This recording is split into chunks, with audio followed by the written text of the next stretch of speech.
70주년 창립 기념일을 맞은 우리 제1교회와 성도 여러분들께 주의 이름으로 축하 말씀을 드립니다.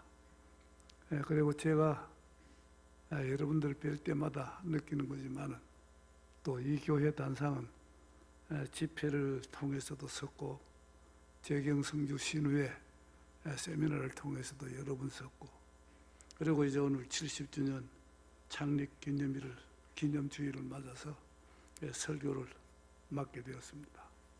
자, 이거 가만히 생각해 보면은 제가 이 70주년 창립 기념일에 설교를 맡은 이 맡음이 내 마음속에서 내 개인적인 어떤 신앙 체험, 또 성직의 이런 과정, 이런 걸 보면은 하나님의 섭리가 너무 분명하다. 이 하나님의 섭리 아니고서는 제가 이 자리에 설 수가 없는데 이게 너무 분명하다. 그리고 그 뒤에 감추어진 소설 같은 이야기가 제1교회하고 관계에서 참 많습니다만, 내가 허락받은 제한된 시간 때문에 그 말씀 제가 생략하겠습니다만, 자, 하나님의 섭리로 서게 되었을 거고, 또 그 다음에 그 섭리, 하나님의 섭리가 있기 이전에 어떤 사람이 나를 추천했을 것은 틀림없다. 목사님은 분명히 아닌 게, 우리 목사님은 저하고 아직까지 교제가 거의 없어서 저를 잘 모르시는 분입니다. 그렇기 때문에 어떤 분인가 추천을 하셨지 싶은 생각이 들기도 합니다만, 확실히 모르겠고 하나님은 아시리라 믿고 그분한테도 감사를 드리고요. 또 하나님 앞에서는 저에게 참 너무 큰 영광을 주셨다, 이렇게 해서 제가 잘 감당할 수 있을까 하는 두려움감마저 듭니다. 자, 어쨌든 감사하고요. 또 여러분들 뵈니 너무 반갑습니다. 그래서 새해도 여러분들 열심히 신앙생활에 정진하시고 교회에 충성하시고 축복 많이 받으시기를 주님의 이름으로 꼭 기도드리겠습니다. 정말 반갑습니다. 그리고 제가 올 때 혼자 온 게 아니고 재경성주 신후회 총무님, 이종명 안수 집사님하고 또 저하고 한 20수년을 이 성주에 동행해 주신 후배 동료 목사님 김주황 목사님이고 한국교회사를 전공한 김주황 박사님이기도 합니다. 자, 이 두 분 잠시 일어서시죠. 김주황 목사님하고 이종명 총무님 어디 계세요? 일어서서 거기에서 90도로 인사 한번 드리십시오.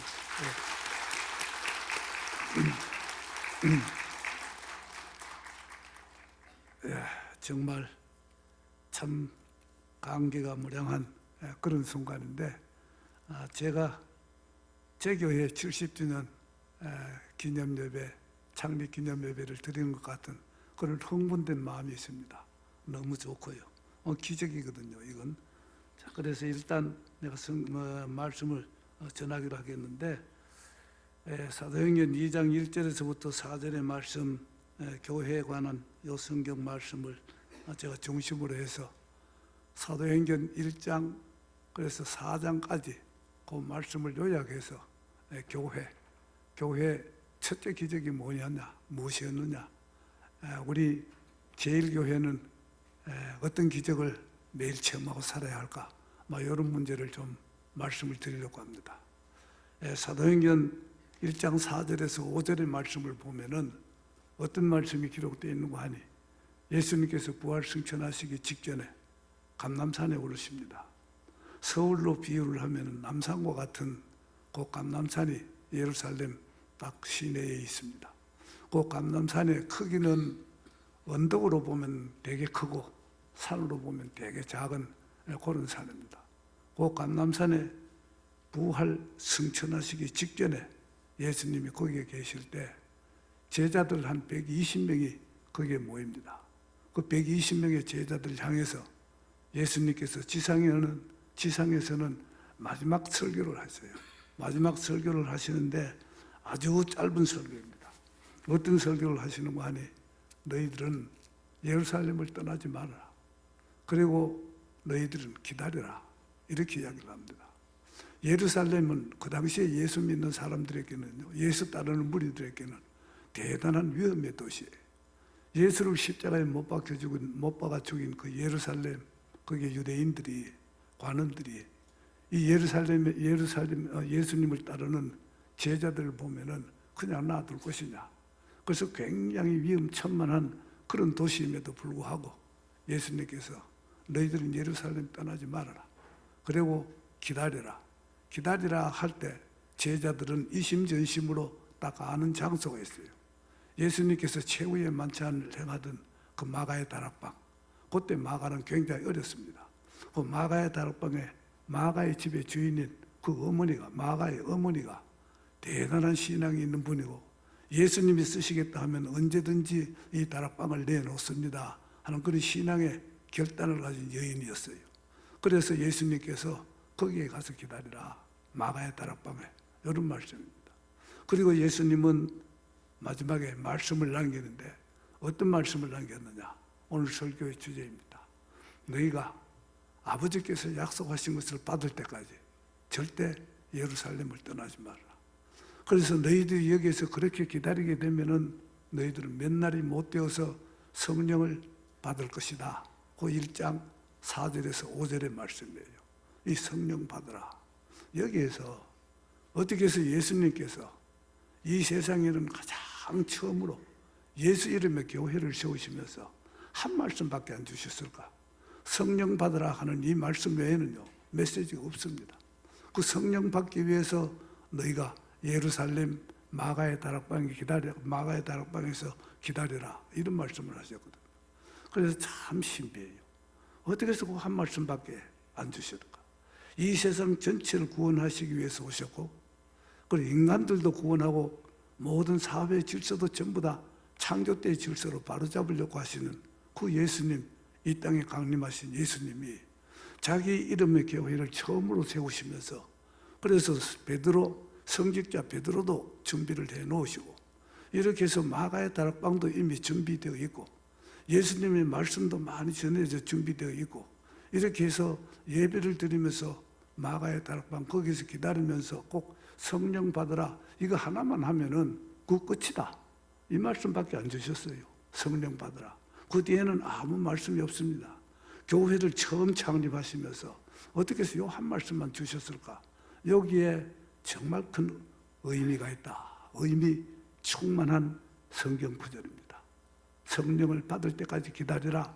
몇 날이 못 되어서 성령을 너희가 받게 될 것이다. 이런 말씀을 주셨어요. 그래서 이런 모임의 공동체를 가르쳐서 우리가 뭐라고 이야기를 하느냐. 예수님의 이름으로 모인 120명. 그 다음에 제자들이 이미 신앙 고백을 한 성직자로 예정된 베드로 이하의 몇몇 제자들이 있었고 거기에 120명이 부활의 증인들로 모였고 예수의 어머니가 그 형제들이 함께 거기에 하게 되었고 이런 모임을 가르쳐서 모임 자체를 예수님의 가르침을 받기 위해서 모임 자체를 가르쳐 우리는 교회다. 보이지 않는 교회다. 이렇게 이야기를 해요. 그러면서 예루살렘 교회에서 일정한 시간에 얼마든지 사용할 수 있는 주님이 쓰시겠다면 얼마든지 쓰세요 하는 마가의 다락방이라는 장소도 마련되어 있습니다. 이 보이는 교회입니다. 이미 초대교회가 성립된 겁니다. 이 초대교회가 성립되어서 이제 그 120명의 제자들이 기다립니다. 기다리는데 무엇을 하고 기다렸느냐? 이게 중요해요. 무엇을 하면서 기다렸느냐? 그들은 찬양하면서 기다렸다. 이게 누가복음 24장 53절의 말씀입니다. 그러면서 또 무엇을 하면서 기다렸느냐? 사도행전 1장 14절에 보면 예수님의 형제들과 예수님의 어머니와 그리고 120명의 제자들이 거기에 모여서 오로지 기도에 힘썼다. 그리고 전혀 기도에 힘썼다. 전혀 기도에 힘쓰고 찬송하면서 기다렸고 기다리는 그때 무엇을 위해서 기도를 했느냐? 예수님께서 주신 말씀, 부활 승천하시기 직전에 예수님께서 주신 말씀, 성령 받아라. 그래서 성령 받기 위한 그 기다림이었습니다. 기다리고 찬송하고 기다리고 말씀 묵상하면서 기다리고 붙잡고 기다리고 그러면서 기도하면서 기다리는 요 무리 공동체 교회 공동체, 초대 공동체인데 이들이 기도를 어느 정도로 힘을 쏟기에 오르지라 그러냐. 전력격을 다 바친 기도였어요. 다른 말로 표현하면 구하고 찾고 두드리는 기도입니다. 구하고 찾고 두드리는 기도를 하게 되면 어떤 현상이 일어난다고 누가가 증거를 하고 있는 거 아니에요. 누가복음도 기록하고 사도행전도 기록한 이 누가가 어떤 기록을 해놓은 거 아니에요. 누가복음 11장 9절에서 13절의 말씀에 보면은 너희들은 구하고 구해라. 구하면 구하는 자가 얻을 것이요. 찾으라. 찾는 자 찾을 것이요. 두드리라. 두드리는 자에게 열릴 것이다. 그러면서 세상의 아비들도 자식이 생선을 달라고 하는데 뱀을 주겠느냐. 세상의 아비들도 자식이 계란을 달라고 하는데 정갈을 주겠느냐. 또 다른 복음을 인용하면은 세상의 아비들도 악하기도 하지만 그러면서도 자식에게는 떡을 달라고 하는데 돌을 주시지 아니한다. 이렇게 해서 세상의 악한 아비도 자식에게는 선한 것으로 줄 아는데 구하고 찾고 두드리는 너희들에게 아버지께서 성령을 주시지 않겠느냐. 이런 말씀이 기록되어 있습니다.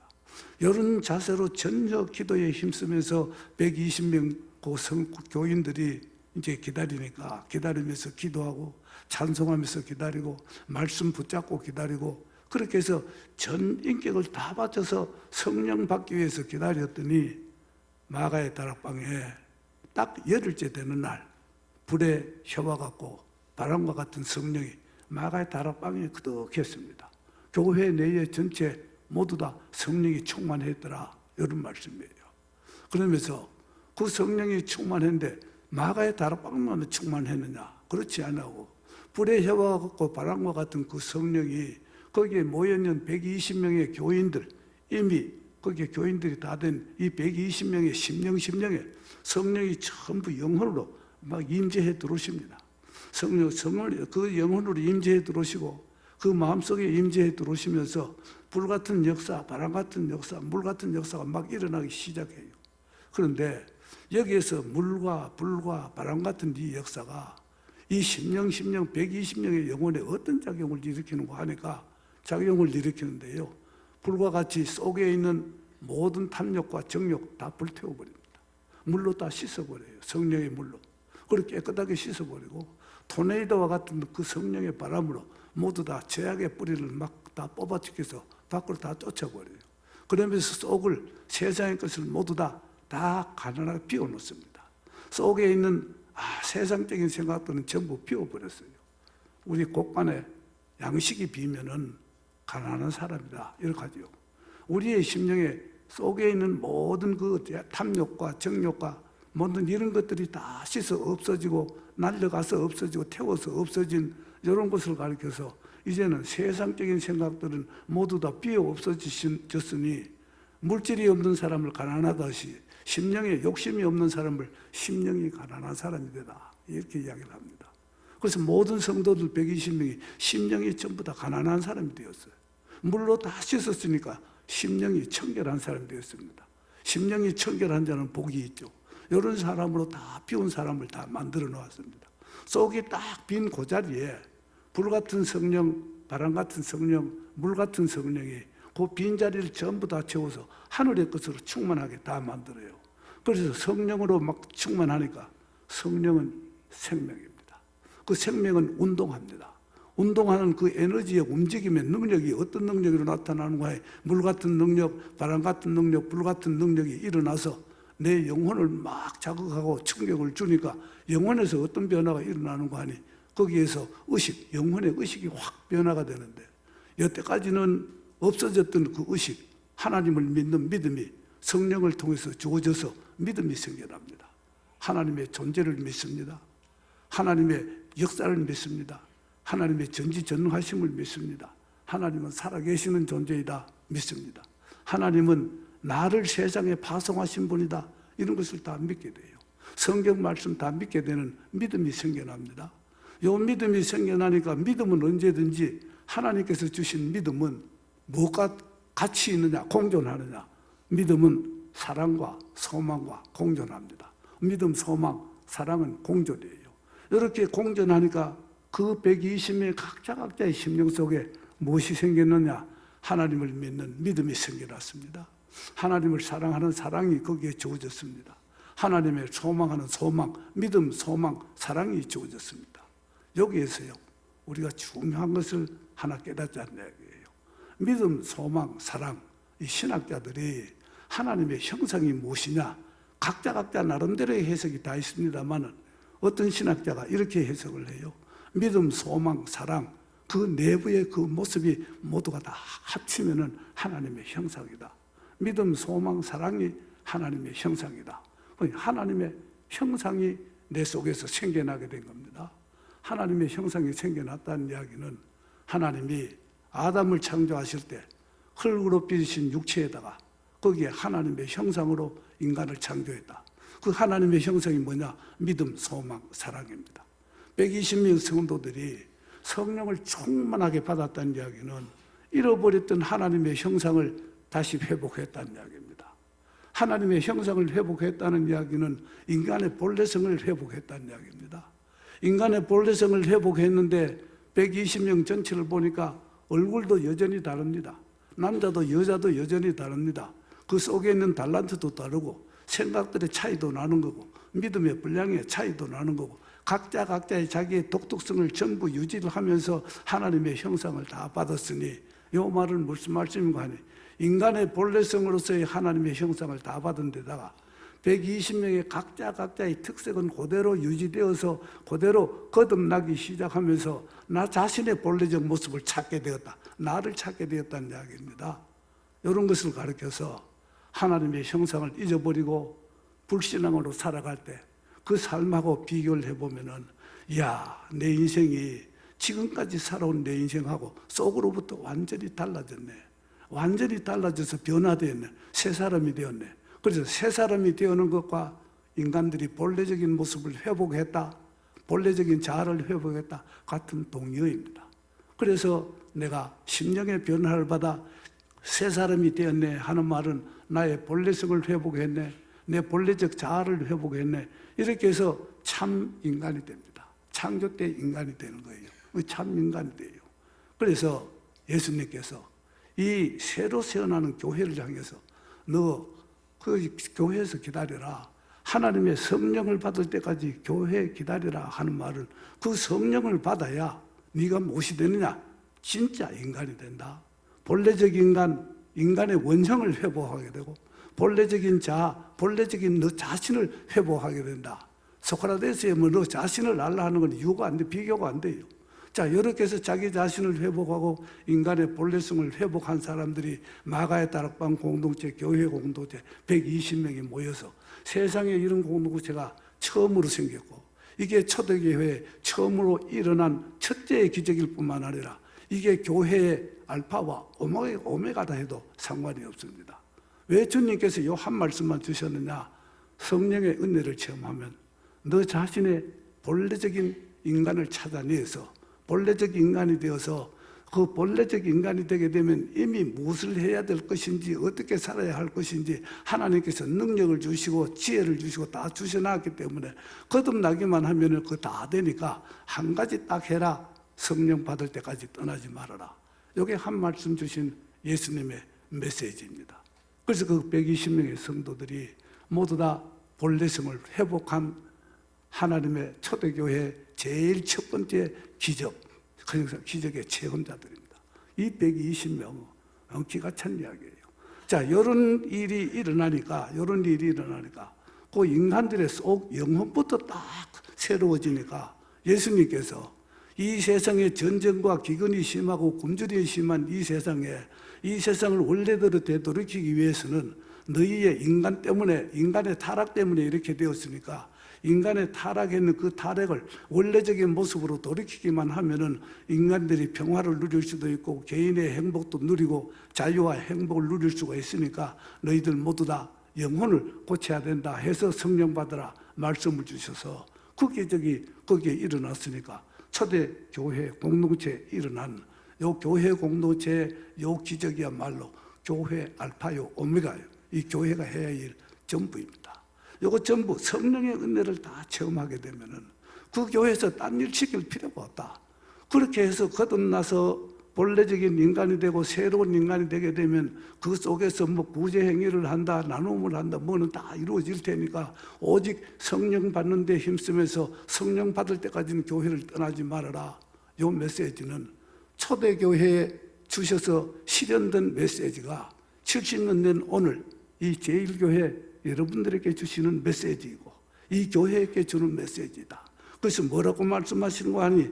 제1교회 성도들아, 교회에 계속적으로 나가서 성령 받을 때까지 찬송하고 기도하고 말씀 듣고 묵상하고 그거 하면서 성령을 받으면은 너의 살 길과 너의 해야 될 일들을 알아서 다 하게 돼 있으니까 이거부터 최우선적으로 제일 먼저 해라.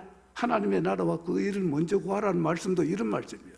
그래서 성령을 제일 먼저 구하고 은혜 체험하는 이 일이 교회 전체 일이라는 이 사실만 70주년 창립기념주일이다. 이 제1교회가 무엇을 해야 되겠느냐 하는 숙제가 딱 풀리게 됩니다. 그 질문에 대한 해답이 딱 되게 되는 거예요.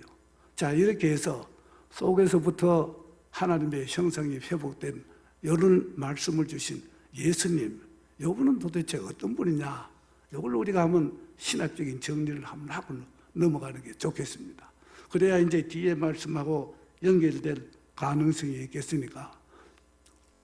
제가 예수님은요, 이 세상에 오시는데 어떤 분이냐? 이걸 우리가 정리를 참 잘 해야 됩니다. 믿음이 최고이고 제일 우선이지만은 믿었으면 알아야 되잖아요. 믿으면 알아야. 알아다 알 때 믿고 알아라. 이런 말씀입니다. 자, 예수님께서는 어떤 분이냐? 예수님. 이거 내가 하나 정리를 해드릴 테니까 여러분들이 자세히 한번 들어보세요. 혹 혼돈할 수도 있으니까. 예수님은 하나님이 사람이 되신 분이다. 이렇게 성경이 기록되어 있고 신학적인 정리도 그렇게 해요. 예수님은 하나님이 사람이 되신 분이다.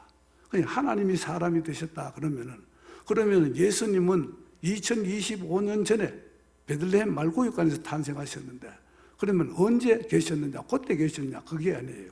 하나님이 사람이 되셨으면은 하나님으로 계셨다는 이야기인데 하나님으로 계셨다는 이야기는 하나님은 어떻게 계셨는가? 태초에 계셨습니다. 태초에 말씀으로 계시고 태초에 성령 영으로 계시고 영으로 계시고 말씀으로 계신 분이기 때문에 막 회전하는 그림자도 없이 그렇게 보이지 아니하는 그런 하나님 계시다가 2025년 전에 지금으로부터 2025년 전에 사람이 되셨다. 이런 사람이 되신 하나님. 그래서 신성과 인성을 동시에 갖췄습니다. 그럼 예수님의 존재는 태초부터 있었다. 태초부터 계셨다는 말은 하늘에 해와 달과 별이 창조되기 전부터 계신 하나님이요. 그러면 예수님은 아담과 이브보다 훨씬 먼저 계셨죠. 아담과 이브는 제일 마지막 날 창조되었습니다. 훨씬 먼저 계신 아담과 이브보다 먼저 계시고 이 우주가 탄생되기보다도 먼저 계시고 제일 먼저 스스로 계신 분, 홀로 계시는 분, 그러면서 전지전능하신 분이고 우리를 파송하고 우리를 낳아서 보내고 하신 이런 창조주 하나님이 사람이 되셨다. 이런 하나님이 부활 승천하시기 직전에 교회에 주신 말씀이 제일 중요한 말씀, 성령 받을 때까지 절대로 떠나지 말고 기다리고 액션을 취하려거든 성령을 받고 난 뒤에 액션을 취해라. 그래서 이런 말씀을 주신 거예요. 그래서 예수님은 먼저 계신 분이기 때문에 아담의 후예가 아니다. 예수님은 아담의 후예가 아니다는 이야기예요.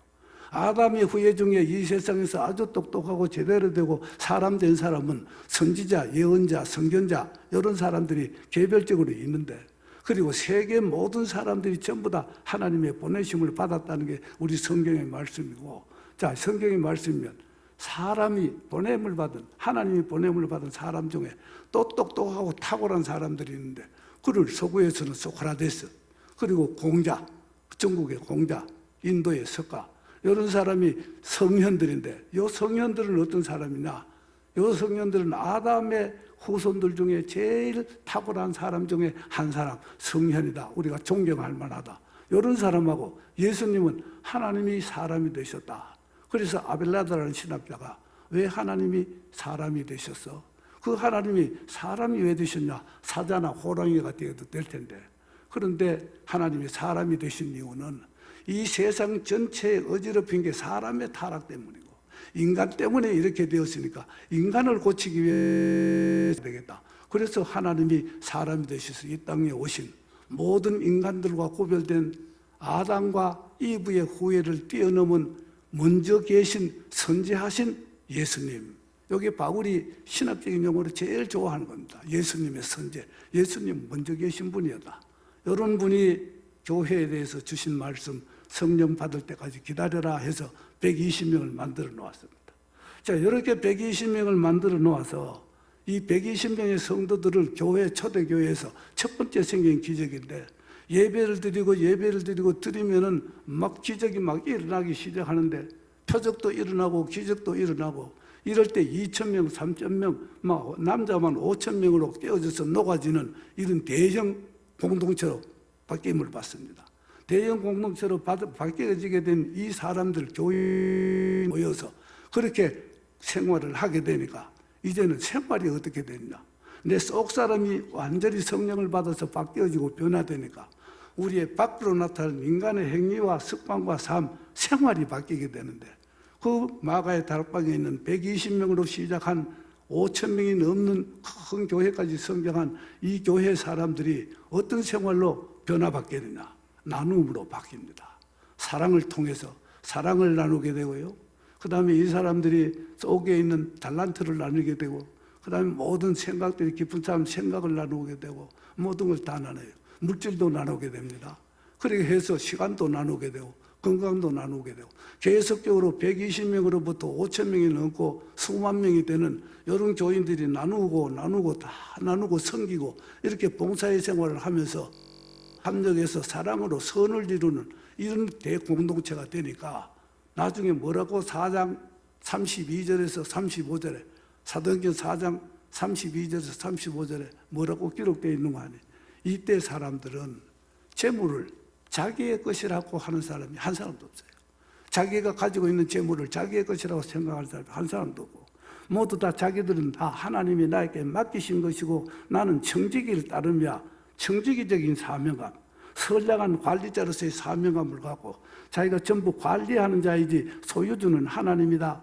나의 것은 내 것이 아니라 하나님의 것이라. 이렇게 하면서 그렇게 하면서 나누고 섬기고 봉사하고 또 합력해서 생산하고 이렇게 해서 합력 공동체, 합력 생산체가 딱 되고 보니까 그 성경에 어떻게 기록되어 있는 거 아니에요? 필요에 따라서 공급받게 되더라. 필요에 따라서 공급을 받아요. 그 필요에 따라서 공급을 받으니까 그 현상이 어떻게 일어나는 거예요? 가난한 사람이 하나도 없어졌더라. 교회에 부자들이 몇 명 없었는데, 교회에 그 당시에 가난한 사람들이 많이 모였는데 모두 다 가난한 사람은 하나도 없어지고 이제는 전부 다 부가 평균적으로 상승돼서 물질의 축복까지 받아서 그 교인들이 전부 다 부유하게 돼요. 그래서 우리가 믿음도 생기기 전에, 성령의 은혜도 받기 전에 돈 주십시오, 밥 주십시오, 물 주십시오, 권력 주십시오, 출세시켜 주십시오, 이렇게 하면 그걸 기복신앙이라고 합니다. 그런 신앙은 잘못된 거죠. 성령의 은혜를 받아서 열심히 영성의 축복을 받아 사람이 속으로부터 완전히 달라져서 새 사람이 되고 난 뒤에 사랑으로 연합하고 합력하고 서로 섬기니까 합력하는 데서 나온 힘이 얼마예요? 위에서 하나님이 기뻐해서 내리는 축복이 얼마예요? 그렇게 해서 가난한 사람이 전부 다 없어져 물질의 축복도 그래서 받는다, 이런 말입니다. 그러면서 서로 사랑하는 공동체가 그렇게 이루어져서 서로 사랑으로 나누고 사랑으로 나누니까 서로 연합하고 평화롭고, 그러니까 속의 마음이 뭘 얻습니까? 속의 마음에 욕심과 탐욕이 없어지 떳떳하고 당당합니다. 당당하니까 스트레스를 안 받아요. 스트레스를 안 받는 평화로운 마음을 계속적으로 유지하고 있어 그 아름다운 합력 공동체를 유지해 나가니까 거기에서 육신의 건강 축복 안 받겠습니까? 이 건강 축복을 받아요. 자, 이렇게 해서 초대교회 공동체에, 이건 내가 설교를 해석하는 게 아니라 여기 사도행전에 그대로 기록이 되어 있어요. 이 사람들이 물질의 축복도 받아서 가난한 사람도 없어지고, 그 전부 다 공동체 전부 다 스트레스도 없어지고, 자유의 공동체가 되어서 사랑의 공동체가 되어서 모두 다 건강도, 스트레스 없어지니 건강도 증진되고 장수의 마을이 되고. 그래서 우리 인간들이 흔히 하는 말 9988-234 하는 거는 이런 기독교 공동체에서 이루어질 수 있는 그런 은혜 다음의 축복입니다. 이런 이제 공동체가 딱 이루어졌습니다. 교회 공동체의 모습이에요. 자, 이렇게 교회 공동체에서 사람들이 속 사람이 딱 변화되니까 그 사람들은 뭐라고 이야기를 하는 것이 내 것을 내 것이라고 하는 사람이 한 사람도 없어졌더라. 이 소유의식이 없는 나는 관리인이다. 하나님이 주신 것이고 소유자는 하나님이다. 그러니 나는 소유자가 아니다. 무소유자입니다. 기독교의 무소유자 하는 것은 물질을 다 없애고 가난하게 살아라는 뜻이 아니라 하나님이 모두 다 주신 것이지 내 것이 아니다. 이런 뜻이에요. 우리가 지난번에 젠슨 황이라는 사람 봤죠. 그 다음에 이재용 삼성 회장 봤죠. 그 다음에 정의선 현대자동차 사장 봤습니다. 요 세 사람이 모이니까 260조 내지 270조 재산이 돼요. 이런 재산을 진짜 기독교인이 가지게 되면은 저것은 내 것이 아니라 하나님이 주신 것이야. 하나님이 주신, 그러니까 하나님이 많이 생산께 축복으로 주신 저런 재물이 되었으니까 주신 하나님의 뜻대로 사용되게 해야 안 되겠느냐. 분배도 하나님의 뜻대로 합니다. 그리고 소비도 하나님의 뜻대로 합니다. 생산과 분배와 소비가 하나님의 뜻 안에서 이루어져서 부자가 되는 것은 아무리 부자가 되어도 괜찮고 아무리 부자가 되고 가진 거고 등기부 등본에 그 사람의 등 이름으로 된 게 많다 할지라도 그 사람 스스로는 저건 내 것이 아니야. 하나님께서 주신 것이야. 하나님의 뜻에 소비할 거야. 자, 이렇게 가지면은 이건 모두 다 무소유자입니다. 그래서 무소유자로 살아가게 되는 이런 사람을 만들어내는 초대 교회 공동체, 기독교인은 진정하게 살아가는 기독교인 다 무소유의 삶을 살아야 됩니다. 성령의 은혜를 받게 되면은 무소유자로 바뀝니다. 내 같은 경우에도 그렇습니다. 나에게 맡겨진 달란트 하나님이 주신 거야. 설교하게 하는 달란트 하나님이 주신 거야. 그래서 하나님 것이지 내 것이 아니야. 내가 가진 조그만한 재산이 있다면 그것도 하나님께서 주신 것이야. 하나님이 원하면 하나님의 뜻대로 쓰겠어. 나는 무소유자이고 나는 청직이다. 하나님의 뜻을 잘 지켜가는 청직이 선량한 관리자이다. 이런 이야기입니다. 이런 게 기독교 성도들 모습이고 살아가는 모습. 초대교회 이렇게 바뀌었어요. 그런 생활이 계속되었습니다. 이런 사람들이 건강 축복을 안 받겠어요? 건강 축복을 받습니다. 이런 거는 기복신앙이 아니라 진짜 예수를 믿으면 이런 사람으로 변화시키기 때문에 주님께서 성령 받아라. 그 뒤에 이유는 너희들이 다 알게 되고 알아서 하게 되고 처리될 테니까 성령 받아라. 교회가 해야 될 이 일은 성령 받는 겁니다. 자, 이렇게 성령 받아서 교회 공동체의 사람들이 속 사람이 바뀌게 되고 그 사람은 무소유의 사람이 되고 그러면서 전부 나누는 사람이 되고 그러면서 누가 그랬느냐? 네가 어떻게 그렇게 변화되고 이 공동체는 어떻게 이렇게 아름다운 공동체가 되느냐? 이렇게 옆에 있는 사람들이 살펴보니까 야, 이거는 하나님이 되었다. 저 사람들의 삶이, 우리 저 기독교인들의 삶이 하나님이 그렇게 만드셨어.